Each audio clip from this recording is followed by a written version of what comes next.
नमस्कार, श्याम पचौरी नाम है हमारा और हम स्टार्ट कर रहे हैं आज सर्किट कंटेनिंग ओनली रजिस्टर। ठीक है, देखिए क्लास 12th का बहुत इंपॉर्टेंट टॉपिक है, ध्यान से पढ़ेंगे बेटा। बहुत दिनों से वीडियो नहीं आ रहे थे, students are demanding for video, तो स्टार्ट करते हैं वीडियो। देखो सबसे पहले क्या है, हमारे पास एक रजिस्टर है। ठीक है बेटा, हमने क्या किया, एक रजिस्टर में अल्टरनेटिंग सप्लाई दे दी V = V0 sin omega t। अब एक चीज ध्यान दो, रजिस्टर वाले केस में करंट और वोल्टेज के बीच में कोई फेज डिफरेंस नहीं होता है, it is having zero phase. आप समझे कैसे? हम फॉर्मूला बता रहे हैं, मान लो R = V/I होता है। ठीक है, तो V का फॉर्मूला क्या होता है, V0 sin ओमेगा t, और I का फॉर्मूला क्या होता है बेटा, I0 sin ओमेगा t। तो R = V0 sin omega t upon I0 sin omega t। ठीक है, ओमेगा टी कैंसिल हो सकता है। R का फॉर्मूला क्या होगा, V0 अपॉन I0। अब एक बात देखो, सबसे पहले क्या ड्रॉ करेंगे हम ड्रॉ करेंगे एक डायग्राम, जिसे बोलते हैं फेजर डायग्राम। क्या बोलते हैं बेटा, फेजर डायग्राम। ठीक है, देखो फेजर डायग्राम ड्रॉ करें तो ये हमारा कितना है, दिस इज ओमेगा टी। ठीक है, रेजिस्टेंस के लिए है।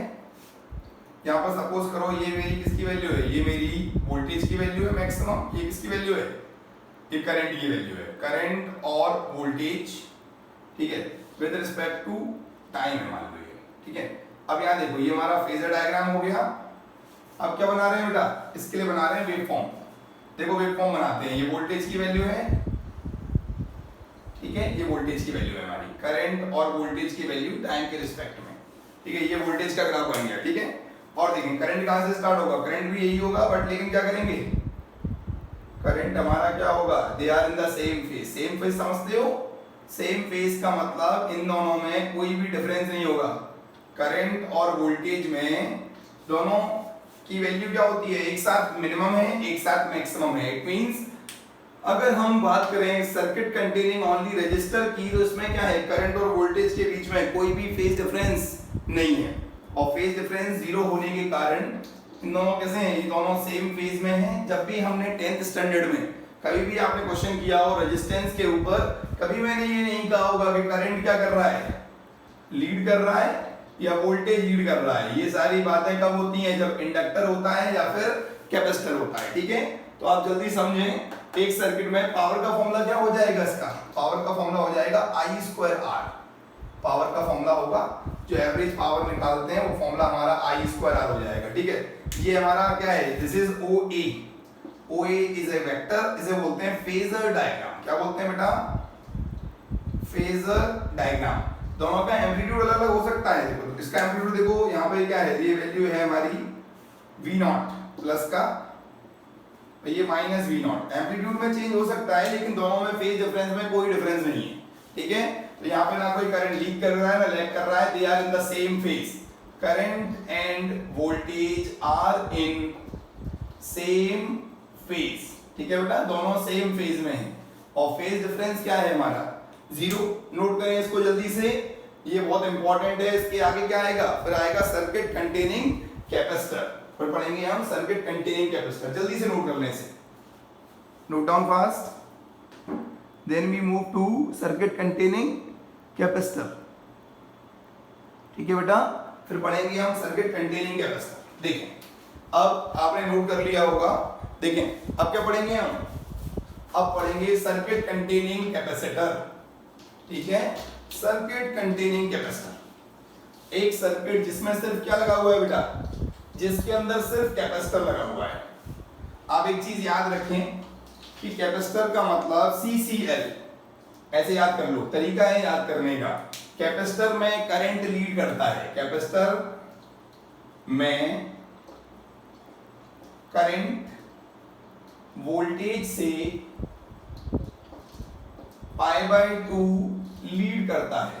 ठीक है, कितना लीड करता है बेटा, कैपेसिटर में करंट वोल्टेज से π/2 लीड करता है। ठीक है, सर्किट कंटेनिंग ओनली कैपेसिटर। देखो सर्किट सिर्फ कैपेसिटर कंटेन कर रहा है, वो देखते हैं कैसे करते हैं। ठीक है, सपोज करो यहाँ पर हमने एक कैपेसिटिव सर्किट बनाया। ठीक है बेटा, यहाँ पर हमने एक इनपुट अल्टरनेटिंग इनपुट दिया V = V0 sin omega t, ये C है।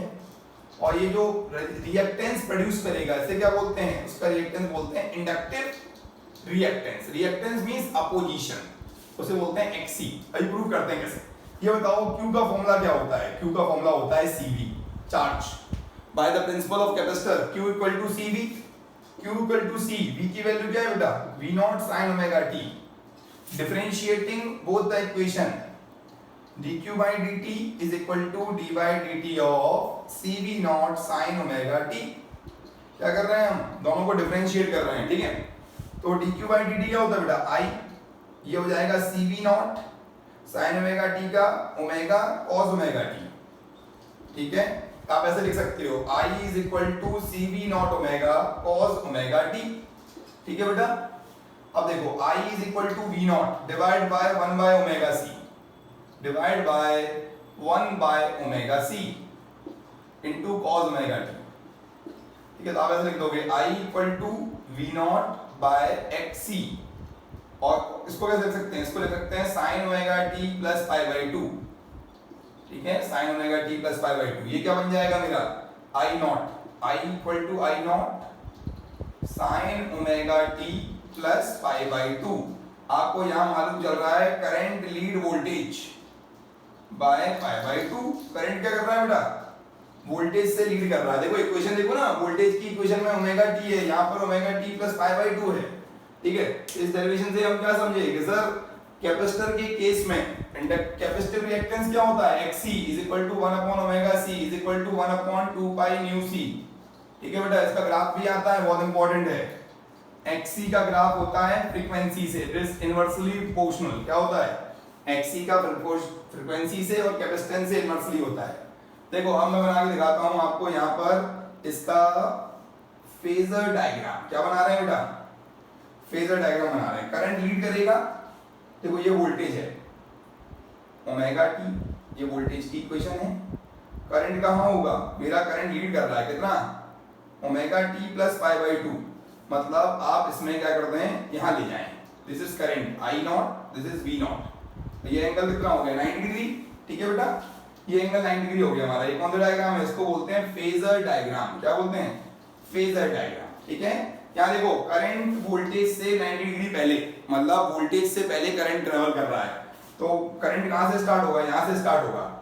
ये मेरी करंट की इक्वेशन बन जाएगी ऐसे, और वोल्टेज की क्या बनेगी? वोल्टेज की बनती है ऐसे, वोल्टेज की ऐसे बनती है हमारी, ठीक है। ये वोल्टेज का बन जाएगा। बात समझ में आ रही है? करंट जब मैक्सिमम है उस समय वोल्टेज क्या है बेटा? 0 है। उसके बाद साइमल्टेनियसली क्या होगा? कर्व चलता जाएगा। इसे क्या बोलते हैं? इसे बोलते हैं फेजर डायग्राम। और इसको क्या बोलते हैं? बताएं क्या बोलते हैं इसको? इसको बोलते हैं हम वेवफॉर्म। क्या बोलते हैं बेटा? वेवफॉर्म। तो क्या प्रूव किया हमने इसमें? इसकी यूनिट क्या होगी? What is the unit of this? Ohm. Reactance की यूनिट ओम होती है। एक सर्किट कंटेनिंग ओनली कैपेसिटर। देखो इसका ये फेजर डायग्राम है, ये इसका वेवफॉर्म है। जल्दी से ड्रॉ करें, फिर नेक्स्ट टॉपिक पढ़ेंगे। सर्किट कंटेनिंग ओनली, फिर क्या पढ़ेंगे हम? फिर पढ़ेंगे सर्किट कंटेनिंग ओनली इंडक्टर, ठीक है बेटा। बिल्कुल आसान से टॉपिक है, जल्दी देख लें, ठीक है। Circuit containing only inductor. चले तो हटा दें इसको। आप समझ लो कैसे बनाते हैं। करंट वोल्टेज से पाई बाई 2 लीड कर रहा है। ये एंगल कितना है? It is pi by 2। Clear है क्या? पाई बाई 2 लीड कर रहा है, ठीक है। जल्दी नोट करो उसको, नोट डाउन फास्ट। चलें आगे चलते हैं। अब क्या पढ़ेंगे हम? अब पढ़ेंगे सर्किट कंटेनिंग ओनली इंडक्टर। क्या पढ़ने वाले बेटा? Circuit containing only inductor. Capacitor में करंट लीड करता है, तो इंडक्टर में कौन लीड करेगा बताओ? इंडक्टर में वोल्टेज लीड करेगा। कौन लीड करेगा? इंडक्टर में वोल्टेज लीड करता है। इंडक्टर में वोल्टेज लीड करता है, ठीक है। देखो circuit containing only inductor. Inductor समझते हो? A coil which produces inductance. देखो इंडक्टर, देखो ये मेरा इंडक्टर है। यहाँ पर मैंने एक अल्टरनेटिंग सप्लाई दे दी, V equal to V naught sine omega T, ठीक है। इंडक्टर की वैल्यू L है हेनरी में। अब ये बताओ इसके अक्रॉस जो इंड्यूस्ड ईएमएफ बनता है उसका फॉर्मूला क्या है? इंडक्टर के अक्रॉस जो इंड्यूस्ड ईएमएफ बनेगा उसका फॉर्मूला बताएं। E is equal to minus L D I by D T होता है। अब ऐसे बोल सकते हो अगर प्योर इंडक्टर है, कैसा है बेटा ये, if it is a pure inductor, pure inductor होने का मतलब प्योरली इंडक्टिव सर्किट है, तो क्या हो जाएगा V plus E is equal to 0 हो जाएगा। जितना वोल्टेज हम क्या करेंगे अप्लाई करेंगे उतना वोल्टेज कहाँ मिलेगा इंडक्टर के ऊपर। V minus L D I by D T is equal to 0, इसको उधर ले जाओ L D I by D T, और V की वैल्यू क्या है V naught sine omega T L D I by D T. ठीक है बेटा। अब एक चीज देखो कि डी आई क्या होगा V naught by L sine omega T into D T. ठीक है, integrating both the side with respect to limit 0 से I। ठीक है, या लिमिट की कोई जरूरत भी नहीं है, आप डायरेक्ट भी हो जाएगा डी आई का I V naught by omega L sine omega T का क्या होता है differentiation minus cos omega T upon omega, और इसको क्या बोल देंगे, इसको बोल देंगे हम XL। I is equal to V naught by XL, inductive reactance. This is sin omega t minus pi by 2। क्या बोलते हैं sin omega t minus pi by 2। Current क्या कर रहा है, करंट लैग कर रहा है, ये I नॉट बन जाएगा, करंट वोल्टेज से पाई बाई 2 लैग कर रहा है। पाई बाई 2 लैग करने का मतलब समझते हो, करंट आगे है वोल्टेज कहाँ है पीछे है। लिख लो यहाँ पर current lag voltage by pi by 2, current voltage से पाई बाई 2 लैग करेगा। तो इसको क्या करो आप ड्रॉ करो जल्दी से, इसका फेजर डायग्राम बना लेते हैं। पहले देखो फेजर डायग्राम में ये वोल्टेज है कितना है ओमेगा टी, ओमेगा टी में से पाई बाई 2 माइनस करना है, मतलब ये नीचे ले जाओ पाई बाई 2, ये V नॉट है, दिस इज I नॉट। ठीक है, टाइम के अकॉर्डिंग। अब देखिए अगर आप चाहो तो इसी में मैं फेजर डायग्राम भी बना सकता हूँ। देखो फेजर डायग्राम बना के देखो, देखो ये वोल्टेज की वैल्यू है और यहाँ से करंट स्टार्ट हो रहा है। ठीक है, करंट की वैल्यू क्या होगी, ये मेरी किसकी हो जाएगी, ये मेरी करंट की वैल्यू हो जाएगी। ठीक है, करंट स्टार्ट देखो जब वोल्टेज 0 है, करंट क्या है मिनिमम है माइनस I नॉट, उसके बाद साइमल्टेनियसली कर्व क्या करता जाएगा, मूव करता जाएगा। ठीक है बेटा, क्या बोलते हैं इसको, बोलते हैं फेजर डायग्राम, इसको बोलते हैं वेवफॉर्म। और एक्सएल की वैल्यू क्या होती है ओमेगा एल या 2 pi nu L, 2 pi nu L, और XL frequency proportional to inductance. Graph कैसा बनेगा, डायरेक्टली प्रोपोर्शनल, एक्सएल का फ्रीक्वेंसी से ग्राफ बनता है डायरेक्टली प्रोपोर्शनल। ठीक है बेटा, जल्दी से नोट करें, इसे क्या बोलते हैं सर्किट कंटेनिंग ओनली इंडक्टर। ठीक है, जल्दी नोट करें इसको।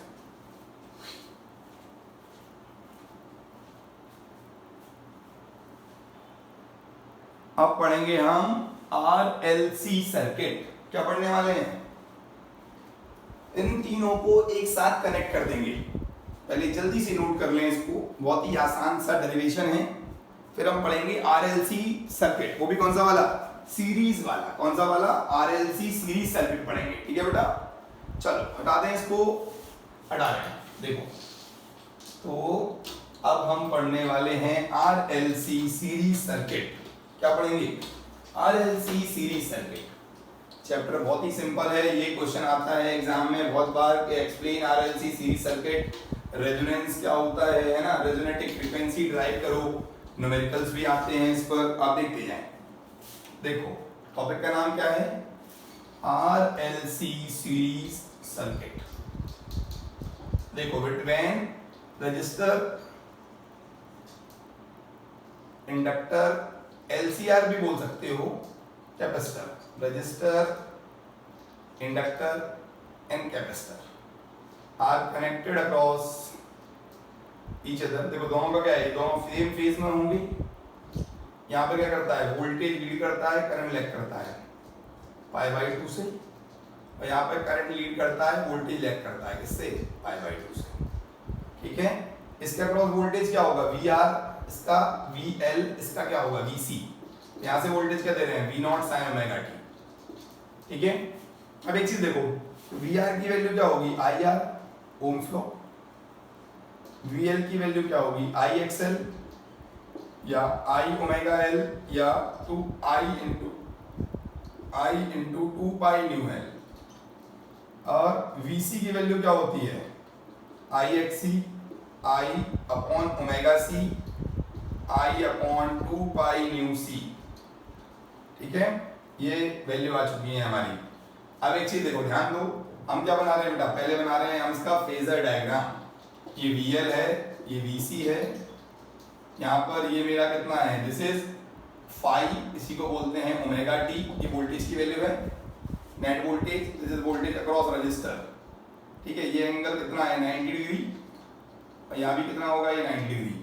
आप ये बताओ ये ट्रायंगल कौन सा है, तो AB, इसको बोलते हैं हम इम्पीडेंस ट्रायंगल। क्या बोलते हैं, इम्पीडेंस। इम्पीडेंस क्या होता है बेटा, नेट अपोजिशन ऑफर्ड। इम्पीडेंस का मतलब होता है net opposition offered by RLC circuit. Impedance net opposition offered by RLC circuit. ठीक है, नेट अपोजिशन जो ऑफर्ड करता है RLC सर्किट, तो क्या बोलते हैं, this triangle, triangle OAB is impedance triangle. क्या बोलते हैं बेटा इसे इम्पीडेंस ट्रायंगल बोलते हैं। ठीक है, अब ये चीज देखो कि इसमें हम लगाएं by Pythagoras theorem, PGT, OA का स्क्वायर इज इक्वल टू क्या हो जाएगा, OA का square equal to OB square plus AB square. तो क्या हो जाएगा, V square equal to VL VR square plus VL minus VC का होल स्क्वायर। ठीक है बेटा, तो V की वैल्यू क्या होगी, V equal to under root VR क्या हो जाएगा, I square R square plus I square XL square minus I square XC square. ठीक है, हो जाएगा ये। या एक काम करो, इसमें कुछ कॉमन निकाल लूं, ये ऐसे मत करो, I को कॉमन निकाल लो, ये हो जाएगा XL माइनस XC का होल स्क्वायर, ऐसे कर लो। ठीक है बेटा, I को बाहर लाऊंगा, जब V अपॉन I लाऊंगा तो क्या बन जाएगा, Z। फॉर्मूला क्या बन गया Z का, R square plus XL minus XC का whole square. Z equal to R square plus XL minus XC whole square. ठीक है बेटा, ये हमारा क्या आ गया, दिस इज Z। क्या बोलते हैं इसे बोलते हैं Z। Z क्या है, इम्पीडेंस। भाई इम्पीडेंस का उल्टा क्या होता है, एडमिटेंस। क्या होता है ये बताओ, इसमें फेज डिफरेंस कैसे निकालोगे, tan phi VL minus VC upon VR या XL minus XC upon R। ये tan फाई निकाल दिया। ठीक है, पावर फैक्टर, ये फेज डिफरेंस निकालने का फॉर्मूला है। पावर फैक्टर कैसे निकालते हैं, cos phi is equal to R by Z। ये पावर फैक्टर निकालने का फॉर्मूला है। ठीक है बेटा, इस इम्पीडेंस ट्रायंगल में हमने इतनी सारी बातें समझ ली। इसकी यूनिट क्या होती है, यूनिट होती है इसकी ओम। क्या होती है बेटा, यूनिट, इम्पीडेंस की यूनिट होती है ओम। अगर आपको करंट निकालना है इम्पीडेंस इस सर्किट के अंदर, तो I equal to voltage RMS upon Z करना पड़ेगा। क्या करना पड़ेगा, वोल्टेज RMS अपॉन Z करना पड़ेगा। पहले जल्दी से इसको नोट करें, फिर आगे चलते हैं। Note down fast, then we move further. ठीक है, जल्दी से इसे नोट करें, फिर आगे चलेंगे। देखो बेटा, अब मैं आपको एक चीज बताऊं, जब इंडक्टिव रिएक्टेंस और कैपेसिटिव रिएक्टेंस दोनों क्या हो जाएं, बराबर हो जाएं। क्या हो जाएं, when inductive reactance is equal to capacitive reactance, this condition is known as resonance. Frequency की एक पर्टिकुलर कंडीशन जिस पर इंडक्टिव रिएक्टेंस कैपेसिटिव रिएक्टेंस क्या हो जाए, दोनों बराबर हो जाए, nu equal to nu naught. Nu naught को बोलते हैं रेजोनेंस फ्रीक्वेंसी। क्या बोलते हैं, रेजोनेंस फ्रीक्वेंसी। तो क्या हो जाएगा, उस समय हमारा VL VC के बराबर होगा, XL XC के बराबर होगा। XL क्या होता है, omega L 1 upon omega C, omega square equal to 1 upon LC, और ओमेगा की वैल्यू क्या होगी, 1 अपॉन अंडर रूट LC, और न्यू नॉट क्या हो जाएगा, 1 upon 2 pi under root LC।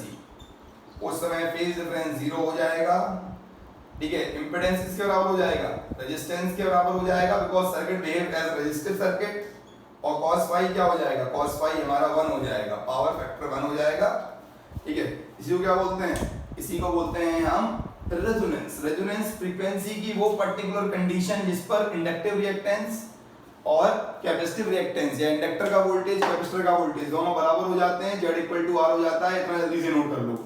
और फाई क्या होता है, फेज डिफरेंस 0, बिकॉज सर्किट कैसा बिहेव करेगा, रेजिस्टिव सर्किट। cos फाई 1 है, फाई इज इक्वल टू 0 है, तो ओमेगा की वैल्यू निकाल ली हमने। जल्दी से नोट करें इसको। देखें आप यहाँ देखो, मैं आपको एक कर्व देता हूं, वो कर्व क्या है हमारा, उसी को बोलते हैं रेजोनेंस कर्व। और रेजोनेंस कर्व की शार्पनेस निकालने के लिए क्या यूज करते हैं हम, उसे बोलते हैं क्वालिटी फैक्टर। देखो एक चीज समझो, अगर ये कोई चीज गिर रही है मतलब XC है, कोई चीज बढ़ रही है मतलब XL है, ठीक है। उसके बाद ये हमारा क्या है, Z है, इम्पिडेंस। और जब ये कम होता है, सबसे कम होता है तो क्या होता है, रेजिस्टेंस वाला केस है, ठीक है। अब एक चीज समझो, यहाँ देखो ये मेरा पहला कर्व, ये दूसरा कर्व, ये तीसरा कर्व, ये R1 R2 R3, ठीक है। ये मेरा ओमेगा नॉट, तो ये इसका करंट मैक्सिमम है तो इसका रेजिस्टेंस क्या होगा, मिनिमम। तो R3 less than R2 less than R1, ये क्या है, मेरा रेजोनेंस कर्व है, ठीक है। जितना ज्यादा शार्प होगा उतना ही अच्छा होगा, ठीक है। शार्पनेस होनी चाहिए, और शार्पनेस किससे निकालते हैं, क्वालिटी फैक्टर से। और क्वालिटी फैक्टर क्या होता है, voltage across inductor upon resistor, या voltage across capacitor upon resistor, ठीक है। तो इसको फॉर्मूला टाइप कर लेना, 1/r√L/c। क्वालिटी फैक्टर की कोई यूनिट नहीं होती, quality factor used to check the resonance curve, sharpness को चेक करता है। जितना ज्यादा क्वालिटी फैक्टर होगा उतना ज्यादा सिग्नल अच्छे से रिसीव हो रहा होगा, उतना ज्यादा क्या होगा, हमारा क्वालिटी फैक्टर होगा, ठीक है। ये सारे डायग्राम, सारे कॉन्सेप्ट आप समझ लें अच्छे से, क्योंकि ये एग्जाम में क्या होंगे, आएंगे। मैं छोटा से छोटा वीडियो बनाना चाहता हूँ जिससे आप लोग क्या करें, उसको 2-3 बार देख लें, ठीक है। बाकी इस वीडियो का नेक्स्ट लेक्चर मिलेगा आपको न्यूमेरिकल्स के साथ। थैंक यू एवरीवन, धन्यवाद।